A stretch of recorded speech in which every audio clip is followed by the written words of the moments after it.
Linha Direta com o Povo deste sábado, dia 26 de dezembro de 2020. A gente vive um momento de retrospectivas, né? Conversávamos na semana passada inteira, aliás, há 2 semanas já que a gente faz isso, né? Com autoridades políticas da cidade, com pessoas influentes na cidade, pessoas que fizeram o ano acontecer em Feira de Santana, esse ano tão intenso e tão desafiador que tem sido 2020. E nesse clima de retrospectiva, e até um pouco mais falando até sobre o momento também, a gente conversa agora com o promotor de justiça, doutor Aldo Rodrigues, na tarde, né, comecinho da tarde deste sábado. Doutor Aldo, muito bom tê-lo aqui conosco, a gente agradece a disponibilidade de falar conosco. O que é que tem sido 2020 para o Ministério Público, sobretudo para o senhor, nessa atuação que se tem em um ano, como eu disse, tão diferente, tão desafiador, em um ano de pandemia, como tem sido 2020. Muito bom tê-lo aqui conosco. Fernando Moreira, boa tarde a todos os colegas de programa, todos os ouvintes do seu respeitado programa Linha Direta com o Povo, a todos os ouvintes de uma forma geral. Na verdade, fico muito grato, muito feliz por ter sido lembrado, por ter sido convidado a esse bate-papo com vocês todos aí, com esse alcance que você tem da Rádio Sociedade, da respeitada Rádio Sociedade, para tratarmos, seja de uma retrospectiva do ano de 2020, um ano atípico, como você mesmo lembrou, mas também de uma necessidade preemente de tratarmos de um momento atual que vivemos, de uma perplexidade, de uma preocupação que estamos vivenciando. Na verdade, 2020, como em todos os outros setores, como em toda a sociedade de uma forma geral, seja no ambiente comercial, político, executivo, judiciário, não seria diferente no Ministério Público, de uma necessidade de readequação de condutas, de um jeito novo de viver, de trabalhar, sobretudo determinando-se pela forma de sermos funcionários públicos e de uma necessidade veemente de se manter esta prestação do serviço público fiel aos seus princípios constitucionais, fiel à defesa da sociedade, fiel na defesa de uma democracia existente e, sobretudo, para se fazer valer até mesmo que o trabalho não poderia parar, mesmo numa dificuldade que nós passamos, que estamos passando ainda, na verdade, nesse ano de 2020.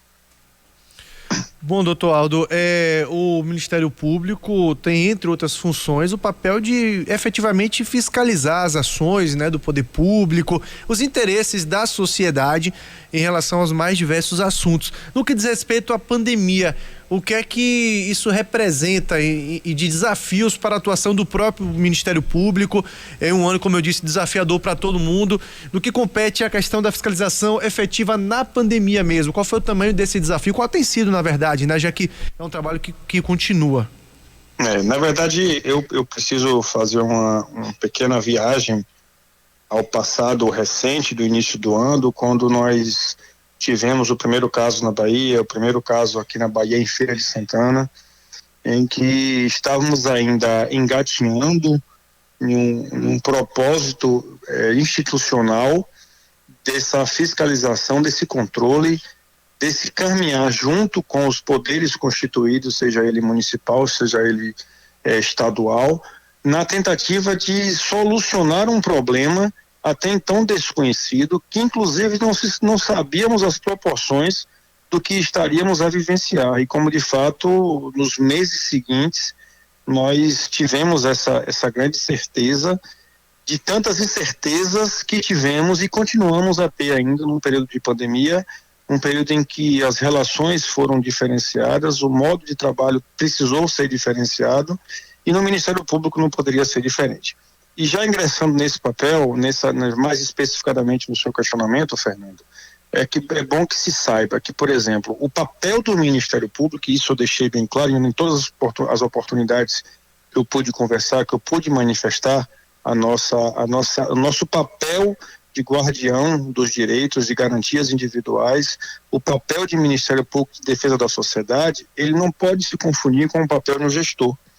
O papel do Ministério Público, ele está ali para controlar e fiscalizar as ações a serem desenvolvidas. Jamais dizer ou impor quais medidas que precisam ser tomadas.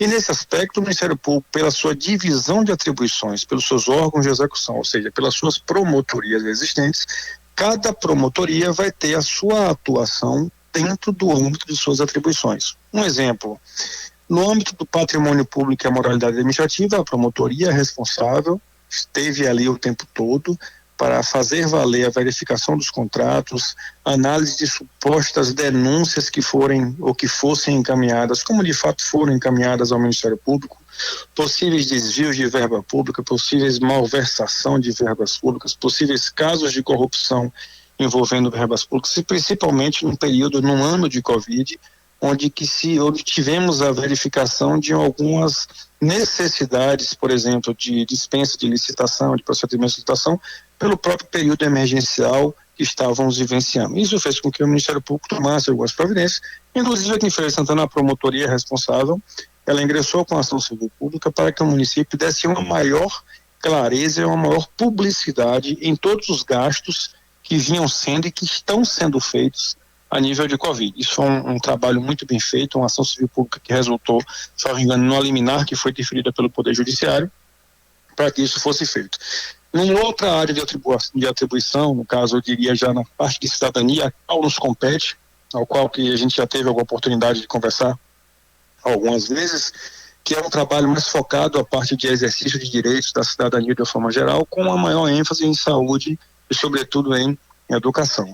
Então veja só, desde o início da pandemia, nós iniciamos um procedimento chamado procedimento administrativo, que teve como objetivo e ainda tem como objetivo, porque ele ainda está em tramitação, pelo acompanhamento e fiscalização das políticas públicas que foram desenvolvidas, não só pelo gestor municipal de Feira de Santana, mas também pelo gestor estadual no âmbito de Feira de Santana, no tocante a tentar minimizar ao máximo os efeitos da pandemia.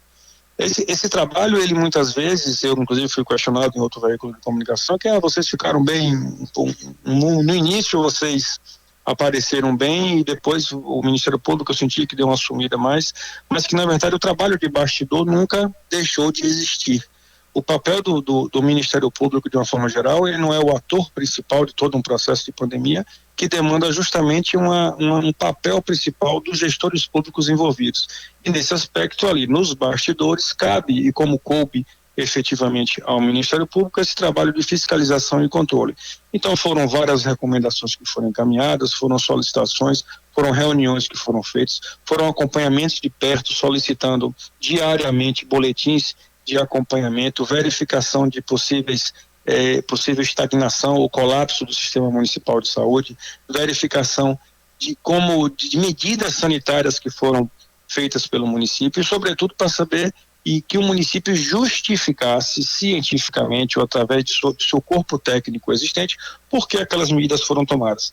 E aí, me perdoe a ter me alongado nessa sua resposta, mas é porque às vezes a sociedade deposita no Ministério Público aquela possibilidade dele dizer quais as medidas que devam ser tomadas, e não nos compete dessa forma. Nos compete obrigar o município, seja ele através de uma recomendação, de uma oitiva informal, de uma conversa informal, ou até mesmo judicialmente, no sentido de que ele é obrigado a tomar medidas. Agora, quais as medidas que devem ser tomadas, ele precisa justificar porque medida A ou medida B foi tomada em benefício justamente de tentar diminuir ao máximo essa situação da pandemia.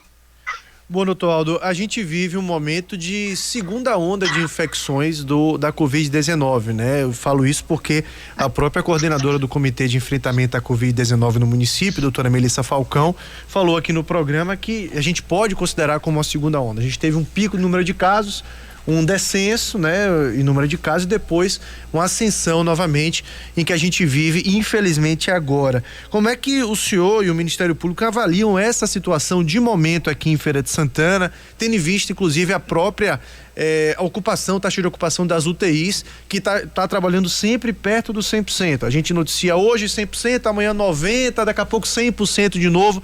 Como é que o senhor avalia esse momento? A sinceridade sempre me acompanhou em todos os momentos da vida e não poderia ser diferente nesse momento. E sendo sincero de uma forma muito clara, o momento para o Ministério Público, eu diria para o representante do Ministério Público nessa promotoria, para mim especificadamente, é de uma preocupação sem precedentes, é de uma tristeza principalmente, com a forma como os principais responsáveis, e aí me permita a essa sinceridade, têm tratado o problema. Você acabou de relatar aí a nossa situação de ocupação de leitos de UTI, de sistema de saúde, e talvez só faltou falar uma seguinte verdade que precisa ser dita.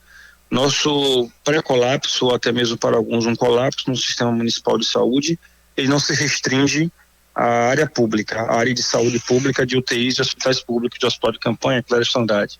Mas a própria unidade, as unidades privadas de saúde de Feira de Santana também enfrentam problemas de superlotação, inclusive com solicitação de regulação de pacientes ali internados ou que necessitam de leitos de UTI em unidades públicas de leitos de UTI.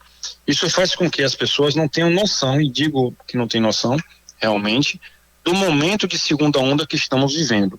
Nós passamos por um período eleitoral que isso não se restringiu apenas à Feira de Santana, isso foi uma situação de Bahia, de Brasil de uma forma geral, onde o desrespeito reinou de uma forma absoluta, mesmo tendo o TRE se preocupado em editar normas, em baixar situações, baixar proibições, até mesmo fugindo de uma completa normalidade no sistema eleitoral, onde se tinha tanta liberalidade e liberdade de publicidade de atos de campanha.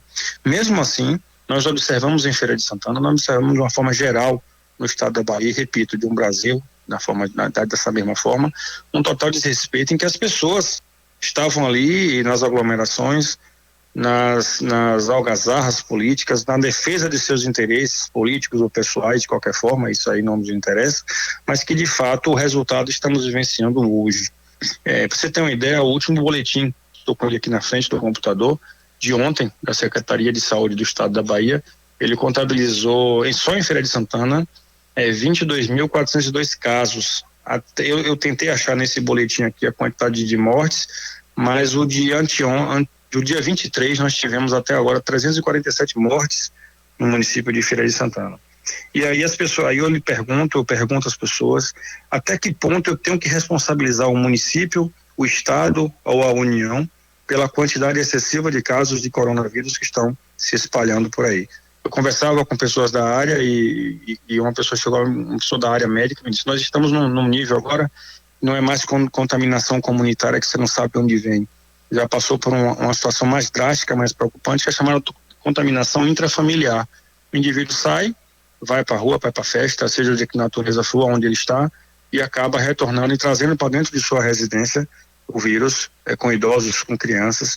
E o que é que isso implica? E talvez a preocupação maior, e que eu disse inicialmente, essa perplexidade, essa tristeza que causa o Ministério Público, é porque a população não está tendo noção e não está tendo ciência de que a responsabilidade ela não pode ser transferida apenas aos gestores pela forma como a doença vem sendo feita.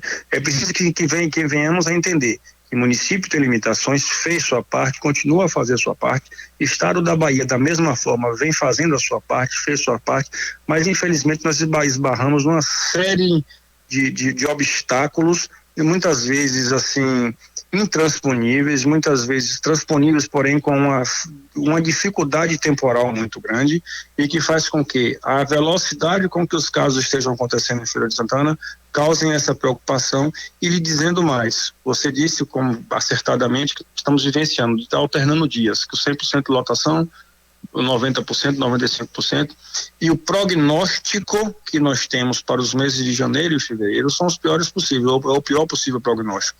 E dizem até daquela possibilidade de não termos leitos de UTI, não termos locais de atendimento, não entrarmos num colapso que infelizmente pessoas vão acabar morrendo nessa situação. Então esse é o reflexo do que estamos acontecendo, e eu disse e continuo a dizer que talvez essas pessoas que não estejam tendo noção do que estamos vivenciando, se pudessem perder apenas 5 minutinhos do seu tempo, pega o seu smartphone, que é uma coisa tão natural hoje que todo mundo tem smartphone, na internet e num site de busca, coloca boletim Covid Bahia, e vai entender por meios gráficos, objetivos, são números, isso aqui não é uma suposição, isso aqui são números que são existentes, a velocidade que nós estamos vivenciando nessa segunda onda, a velocidade do número de contágio de pessoas nessa segunda onda. Então, é uma forma assustadora do que está acontecendo. É como se eu dissesse o seguinte, pessoas ao mesmo tempo necessitando, muitas pessoas ao mesmo tempo necessitando de atendimento médico, que vai fazer com que o setor médico, o setor de saúde, as UTIs, os hospitais, não suportem o atendimento de uma forma integral. Você tem uma ideia, dados de ontem, Fernando. Nós temos aqui no boletim, cadê Aldo? Nós temos ontem, dados de ontem, 711 UTIs ocupadas no estado da Bahia. De, salvo engano, 920 e poucas, porque o número aqui eu consto 900, mas, salvo engano, acho que 920 e poucos ou 940 e poucos. Nós estávamos ontem com 711 UTIs ocupadas. Isso reflete o momento que estamos vivendo, que nunca atingiu esse nível de ocupação desde o início da pandemia.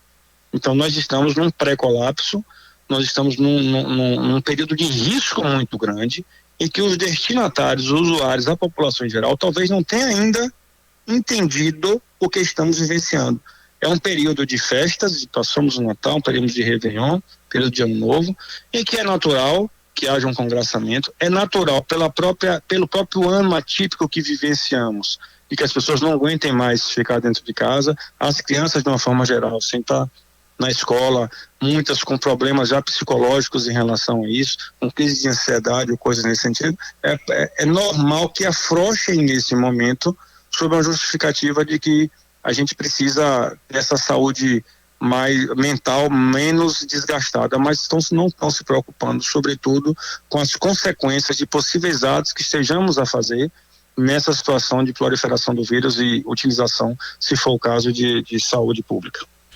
Doutor Aldo Rodrigues, para a gente encerrar, a gente está falando de um possível colapso até que se aproxima em um sistema de saúde de modo geral, né? Setor público e particular. Mas falando do setor público, em que a gente já tem uma dificuldade no dia a dia, em momentos não pandêmicos e considerados normais, com a própria questão da regulação, né? Volta e meia a gente está noticiando aqui no rádio, a gente tem reclamações de pessoas que não conseguem vagas para regulação, para um outro hospital, para até a própria UTI ou algo do tipo.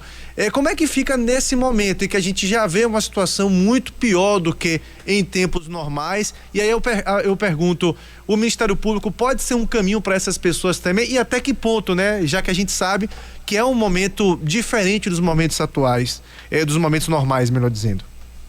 As pessoas acreditam muito ao Ministério Público uma possível responsabilidade de uma solução de demandas de regulação. Mas é preciso que se entenda que a regulação, de forma geral, de responsabilidade do Estado da Bahia, ela tem que ser pelos próprios princípios de que regulam essa modalidade de transferência de leitos hospitalares, precisa existir uma impessoalidade e, sobretudo, uma disponibilidade e uma urgência, emergência de cada caso que reclama. Então, são médicos que estão ali nessa necessidade de verificação para onde manda, depender da moléstia, da doença do paciente. Evidentemente que a gente, às vezes, ingressa judicialmente para obrigar o Estado da Bahia, o que seria a responsabilidade, a proceder essa regulação. Mas no momento, o ano atípico, repito, o ano atípico que vivenciamos, nós tivemos uma represália absurda nos casos de cirurgias eletivas. Essa semana passada eu ouvi uma reportagem, uma entrevista do diretor do Hospital Geral Clério Andrade dizendo que no fim de semana nós tivemos muitos acidentes de moto, isso fez com que tivesse uma superlotação no Hospital Clério Andrade, e aí quando você vai ver em casos mais de urgência e emergência, no caso principalmente de Covid, você fica impossibilitado de uma solução da demanda. A gente não pode querer impor, e aí uma certeza, ao Estado ou ao município, aquilo que não esteja ao alcance de uma execução. Vou falar de dois exemplos básicos de falar de município de Feira e também falar do Estado da Bahia. Nós tínhamos inicialmente 10 leitos de UTI em Feira de Santana e mais 50 leitos clínicos para a Covid. Posteriormente, naquele pico da primeira onda, houve um acréscimo para 18 leitos de UTI e permaneceu os leitos clínicos na mesma quantidade, porque esses nunca lotaram. E nós tivemos no Clériston Andrade um acréscimo também, salvo engano, de 10 leitos para 40 leitos de UTI com ampliação do Clériston Andrade 2. Resumidamente, Clériston Andrade não tem condições de ampliar. O Estado da Bahia já nos informou que o sistema de leitos de UTI em Salvador, que eram 80 leitos de UTI no Hospital Espanhol, ele está passando por um acréscimo paulatino de mais 90 leitos para totalizarmos 170 leitos de UTI, que serviriam de leitos para a regulação de todo o estado da Bahia. E em Feira de Santana, nós também contactamos com o prefeito municipal, e já foi, segundo ele, nos informou que já foi contactado a União, ao Ministério da Saúde, para uma liberação maior de verbas para a aquisição de leitos, porque segundo ele, a União só banca 10 leitos, ele tem 18, que ele banca 8 com recursos próprios de saúde daqui do município. Então ele busca, segundo ele, mais 10 leitos para 20 leitos, permanecendo também os 8 leitos, ou até ampliando mais uns 2 leitos, para 30 leitos de UTI somente para o Hospital de Campanha de Feira de Santana. A princípio a gente acha que isso resolveria o problema, mas quando sentamos e conversamos com a própria direção médica do Hospital de Campanha, profissionais da área, a gente já encontra outros obstáculos também, mesmo que essa autorização, essa verba orçamentária seja disponibilizada, porque hoje nós não estamos vivenciando aquele período crítico que chegou até a faltar no mundo o chamado kit intubação. Chegou até a se cogitar faltar seringas ou material, álcool em gel, acabou essa fase inicial. Mas hoje existe um problema muito sério, que é a falta de material humano para trabalhar em leitos de UTI. Então, assim, muitas vezes você ampliar leitos de UTI não significa seu efetivo funcionamento, porque nós não vamos ter material humano, médicos e profissionais da área de saúde responsáveis com especialização em trabalho de UTI. A situação não é, o quebra-cabeça não é uma conta objetiva, não é uma conta matemática de 2 mais 2. São ramificações das mais diversas situações, das mais diversas espécies, que faz com que todo o sistema esteja engrenado e tentando consertar de uma forma ou de outra para se chegar a um melhor denominador comum. Então, nessa área de pandemia, de Covid, eu diria o seguinte: se a própria estrutura não está conseguindo da melhor forma possível, quem teria que também ter uma responsabilidade maior? A própria população. E essa precisa ser, efetivamente, ter essa consciência de melhoras. Doutor Aldo Rodrigues, a gente agradece imensamente a disponibilidade do senhor de falar conosco, deseja um bom final de ano para o senhor, né? Se a gente não se falar daqui até lá, um bom ano novo, que 2021 venha com essa responsabilidade que já carrega junto com ele, mas com um momento muito melhor do que o que a gente vive em 2020, né? Com o fim da pandemia que todo mundo espera, e tendo, claro, o Ministério Público como aliado da população nesse momento também de vencer esses desafios. Grande abraço, a gente agradece a disponibilidade. Fernando, eu que agradeço o seu convite, também estamos às ordens, lhe parabenizo pela iniciativa, pelo brilhante trabalho desenvolvido de jornalismo sério aqui em Feira de Santana, e me colocando também à disposição para eventuais outros esclarecimentos que forem necessários. O papel do Ministério Público não é só o de gabinete, mas desse de também prestar contas à sociedade, informar essa sociedade, chamar a responsabilidade quando tem que chamar também. Desejando a você, a todos os ouvintes, a todos os seus colegas de bancada e de programa também, um feliz ano novo, e que tenhamos essa responsabilidade, essa consciência do grave período que estamos vivenciando. Forte abraço, meu amigo.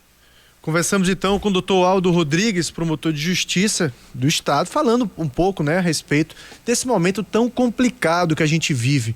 Realmente não é brincadeira. A gente está ouvindo aí das autoridades, inclusive do doutor Aldo, representando o Ministério Público, o tamanho da preocupação que essa segunda onda de infecções tem causado nas pessoas e na sociedade de modo geral, né?